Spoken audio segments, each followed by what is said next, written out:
अस्सलाम वालेकुम व्यूअर्स। सी लैंग्वेज के कॉर लेक्चर के लिए जो है वो आज हम टॉपिक जो पढ़ेंगे वो है basic structure of C program. अभी तक हम जो है वो सिर्फ हम थ्योरी पे बात करते आए हैं और प्रोग्राम के एग्जीक्यूशन के वाले से बात करते आए हैं। तो अब सी का प्रोग्राम लिखना कैसे है, आज ये हम इंशाल्लाह इसको देखते हैं। तो स्ट्रक्चर ऑफ सी प्रोग्राम, किसी भी चीज़ का स्ट्रक्चर क्या होता है उसका हम कह सकते हैं कि जी ढांचा उसको कह सकते हैं।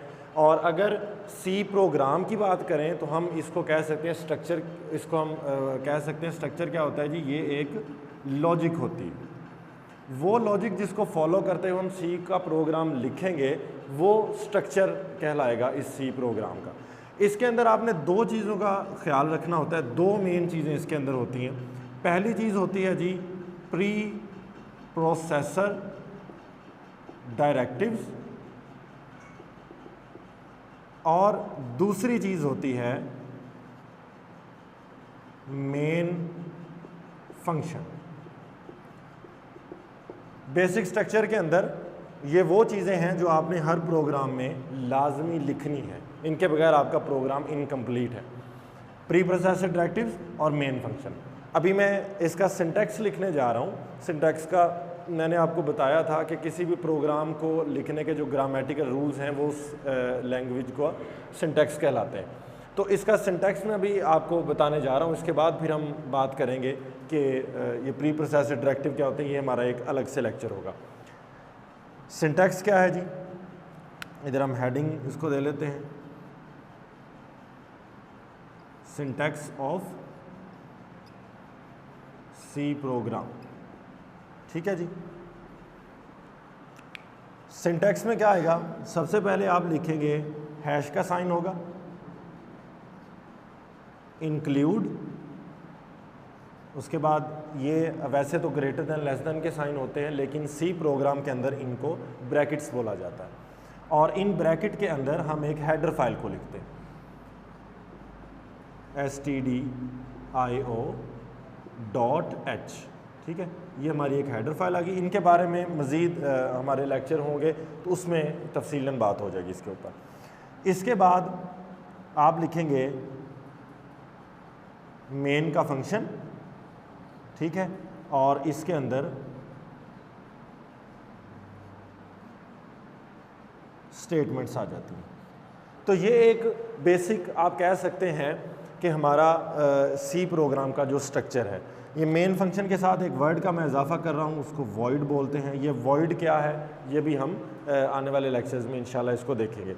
अभी हम बात करने लगे हैं इसी के हवाले से, इसी के अंदर से एक और बात मैं जो वो शुरू करने लगा हूँ।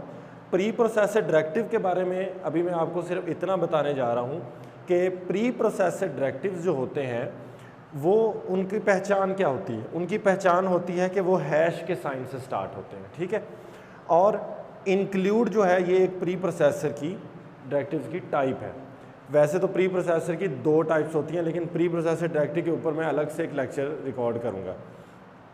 अभी हम बात करेंगे इस हिस्से की, this is header file. What is header file, अभी हम इस पे बात करेंगे। प्री प्रोसेसर डायरेक्टिव के अंदर आपने हेडर फाइल को इंक्लूड किया है तो वो हेडर फाइल क्या होती है।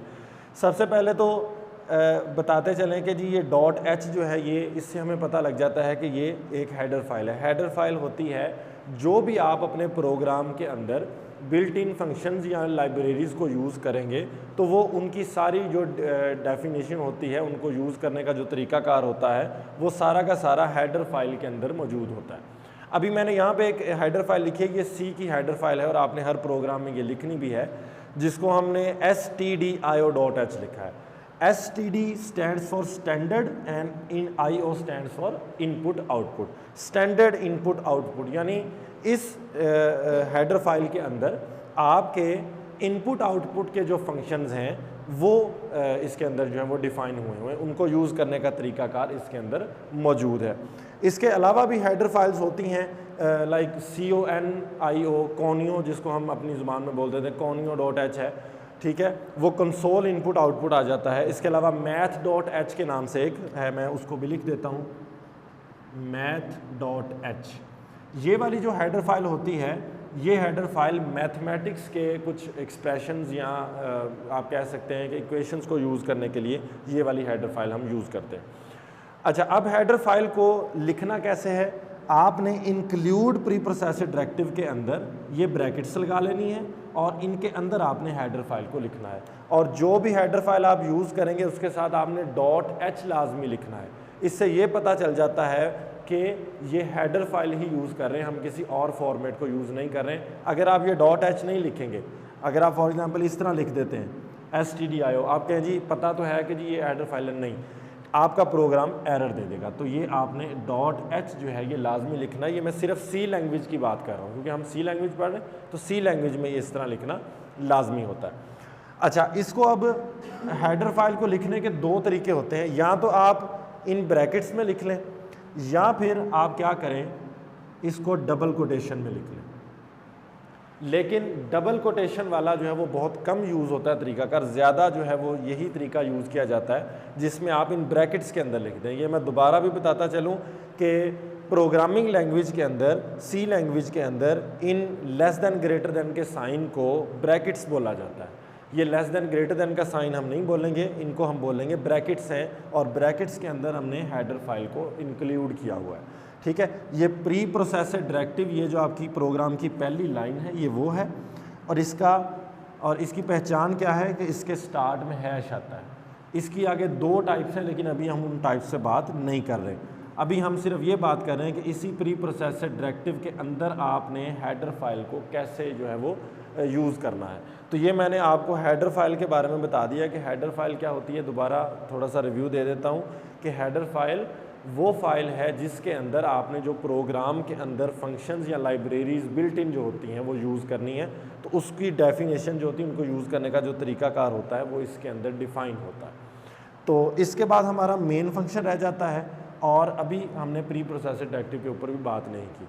तो इंशाल्लाह जो है वो अब हमारी नेक्स्ट वीडियो जो होगी वो प्री प्रोसेस्ड डायरेक्टिव्स पे होगी। तो इंशाल्लाह मिलते हैं नेक्स्ट लेक्चर पे।